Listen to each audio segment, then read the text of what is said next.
Night City, the city of dreams. Here is where all your wildest desires can be satiated. Here, you can rise from the seedy underbelly all the way to its glittering top. Morals hold no power here. Selflessness and authenticity are pure fiction.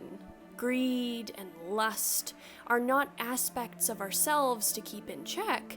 Rather, they are encouraged. The potential for wrath is slipped on each day like a pair of shoes, of which each person can stomp upon the world with them. And at the end of the day, kick off all that responsibility, because what is guilt in a city where everyone partakes in the excess of human darkness? Like a dream, Night City displays the highest highs and the lowest lows, often in immediate, stunning succession. Grand aspirations and horrible despair are the lifeblood that runs between the bones of its towers. To the unwary, Night City's setting can serve as its greatest allure. Its gleaming skyscrapers and neon hues fool the dreamer into having their eyes only on the prize. Like in dreams where our waking mind can notice obvious, bizarre details, all while the dreaming mind simply brushes them aside. Because there is a promise in the heights of Night City architecture, one that creates an almost willful ignorance in the people who live there. Buildings and crosswalks and even the night sky are plastered with reminders of how you too can be so much more, if only you give more. Give more of everything you have. Give more of yourself. Height represents power, excess, and beauty is divine. Each untarnished bit of metal, each smooth layer of paint hides the decay beneath Night City's surface. Beneath those corporate peaks thumps a heart of squalor. If the upper echelons of Night City serve as the handsome grin, then the outnumbering slums serve as its bones. We see it, plain as day, as we adventure through the streets of Night City. The rubbish, the people rolling around between dumpsters, the gunshots in the next alley over, all while people just walk right on by. The disparity in Night City between the rich and the poor is massive, though the apathy that comes with overexposure to this renders it almost dreamlike. Through gameplay and how normal the existence of suffering and injustice in the cyberpunk world is, you also get so used to it yourself. It becomes barely noticeable. It's just something on the street. The way you begin to walk past these sights is almost dreamlike. You note it, but that's it. It's not all that different from the world we live in today. The day may shine a light on the more bizarre sights of Night City, but by night, the despair and stagnation is all the more obvious, even with the neon lights flickering everywhere you look. Their glow can't hide the rot. Almost like a nightmare, Night City's layout begins to feel like a maze, where one wrong turn in an alleyway can get you lost for good. The only map most people have is to run from the sound of gunfire, but even then, whenever you turn your back in this place, you can always feel the hair standing up on the back of your neck. Night City's very body is stressful, but to the people living there, trapped there, they have no choice, at least in their minds, and oftentimes in their pockets, but to endure it.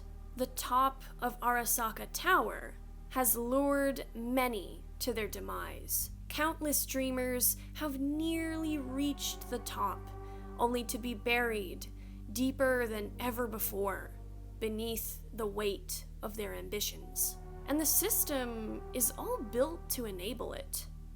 A system built on deception, on the ladder of chaos. To quote a certain character who was destroyed by a certain show that I can't get into that right now. It's a system that takes away the need to maintain a full facade. After all, the key players of this game are already at the top anyway. All they care about is simply staying there. And so they tell their obvious lies and spread their obvious illusions. But people, again, still fall for it. Night City, regardless of what its founder, Richard Knight, intended, is built on a fairy tale. The American dream has become the American lie, archaic and outdated, something that I think many people who play this game can sympathize with. All humans have dreams. They all have ambitions. We daydream about them and yearn for things we perceive beyond our reach. Night City's draw is the idea of its quick fix, and though we recognize it's illogical, as we do in dreams where we know something doesn't make any sense, we still go along with it, almost helpless in the face of our dreamy desires. Our baser nature tethers us even tighter to delusion, until we choke on it. Too good to be true is countered by the classic, "But I'm not like everybody else." And a lot of the time, after this poison begins to take hold, things seem picturesque. A few small successes bring on the rose-tinted glasses. The ease of indulgence and excess in Night City is enough to get someone drunk on the illusion that Night City's pros far outweigh its cons. As humans, we are nothing if not easily led astray by what is brightly and colorfully displayed right in front of us. And then the jaws close. Beneath the marketing and the finery and the reliance on human delusion is a corrupt system run by those seeking to hold on to power, and those seeking to gain it. Power is gained in Night City by the subjugation of the weak, and the creation of the weak is by design. The whole system of Night City in the cyberpunk world is vampiric. Night City will take from a person every last eddy, every last bit of hope, and convince a person that all of it is their own fault. This illusion is what maintains its power, and the power of those who almost serve the system like a minion, while telling themselves that they're special. Around and around and around they go, be it gangs or corpos, or politicians and solos, chasing each other around until someone screws up. And the only people who last long enough to see success in Night City are the ones that recognize that this place can't be beaten at its own game. Jackie Wells, T-Bug, Dexter Deshawn, Evelyn Parker, and Johnny Silverhand. These are just a few examples of an epidemic of people who believed that they could somehow beat Night City, without realizing that they were all already beaten from the start. One day, someone's on the cusp of glory, and the next, they're crawling out of a garbage heap. Nobody, regardless of status, is immune to this fate. In the blink of an eye, everything can change. One moment, you're dreaming of Greece, and the next, your brain is scrambled like an egg. Or you go from a rich life of indulgence and luxury to a paranoid existence in the back of some cheap motel. Maybe you had dreams of being a beautiful starlet, only to be broken and discarded like trash by people who once thought you were the next big thing.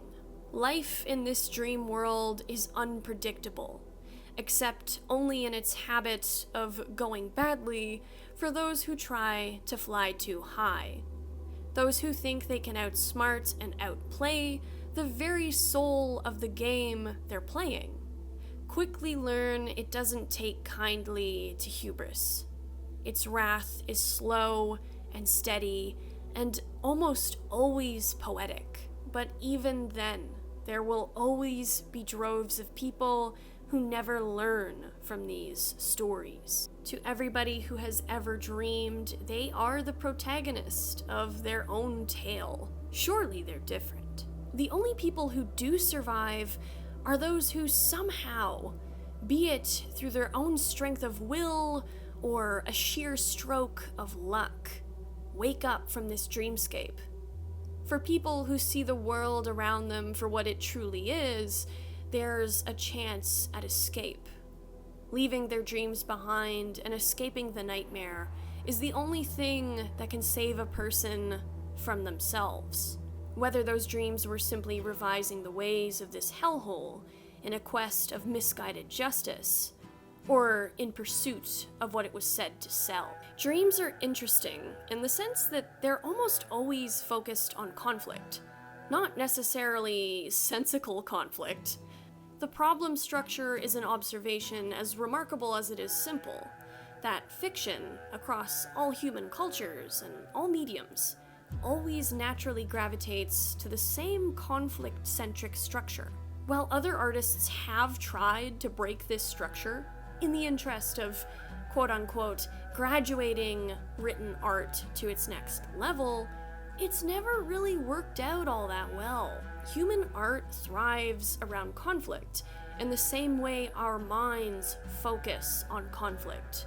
Conflict and overcoming trials is etched into us. Aside from stunning environmental design, I think that Night City's ever-present sensation of conflict is what really draws people into its world. We can't help but be engaged. We almost have to be. If we're not, we will probably die. Even if we're not the ones involved in any of these encounters that we observe around the city, we still can't help but be interested. It's just built into us. Some believe that fiction was the first simulator, the first way of practicing out situations before they happened, to better ensure our survival and self-control under stressful situations. But why are dreams like this, and why do we even dream at all? If you go back to Freudian theory, you get the whole dreams are a reflection of something in our subconscious trying to tell us blah blah blah. But another theory presents the likely possibility that dreams themselves are much like stories, also trying to help us prepare for events we may face in our next day, even if our implicit self isn't all that good at throwing together a realistic narrative. Even in a 1959 study run by a scientist called Michel Jouvet, he observed that cats, after strategic damage of their brainstems, would act out their dreams. Almost always the behavior demonstrated, in evolutionary psychologist Jonathan Gottschall's words, kitty hell. They would pounce, run around, hiss, and stalk. Rarely would they purr. Rarely were they relaxed or content. And they would act out all the issues of cat life, all the difficulties they could face in their day-to-day. It's fitting for many reasons that cats feature as much as they do in Cyberpunk 2077, but I can't help but look at Nibbles and the stories of the Bakaneko a little differently. Perhaps these cats only hold on to life in a place like Night City because of their repeated training sessions in nightmares. And this isn't just an isolated incident in cats and other animals. People with neurodegenerative diseases, where the part of the brainstem that limits motor function in sleep is damaged, also act out their dreams. And almost always, these dreams lead to the dreamer showing behaviors of terror and even downright aggression. In some instances, these people would hurt their spouses in their sleep. Without the influence of the explicit mind, dreams almost expose to us, when we remember them, the animal side of human nature. Desire, fear, death, love and loneliness, beauty and the ugly. And what is Night City, the city of dreams, if not a meeting place of all of these? To quote Christopher Evans' article that I showed earlier, this is our basic instinctual repertoire. This place is not a dreamy success story. There's no happy ending. In fact, Night City is a far truer portrayal of a dream than you would ever think. Scientifically speaking, with all its weirdness, apathy, and unpredictability, it's pretty bang on. And that is not good. To be a bit ham-fisted about it, Night City is the human baseline foundation given concrete flesh. This is what happens when human impulse and human instinct is left to run amok without any of the good things that humanity is capable of. Selflessness, kindness, discipline, self-reflection. It's a place that consumes all the good things it touches. It appeals to us so much and can swallow people whole because we all have that side of us. And that's not to say that all of these things that are a part of the human instinctual baseline are bad. It's a part of who we are. But as things tend to go when they get really extreme, it gets a little messy. As we see in Cyberpunk, the people who leave Night City do so like a symbolic rebirth. Waking up from the nightmare of their own weaknesses, these people almost always do so with a desire for a better world. They have a desire for fairness and peace, things that require the recognition and restraint of the vices that Night City thrives upon, where might always inevitably equals right.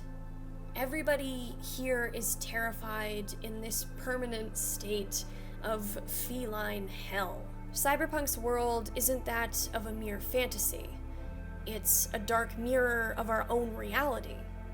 In reflecting the world we live in right back at us, Night City asks us, wordlessly, to really think about what we're seeing, both in the fabric of this city of dreams and in the world we're forced to live in.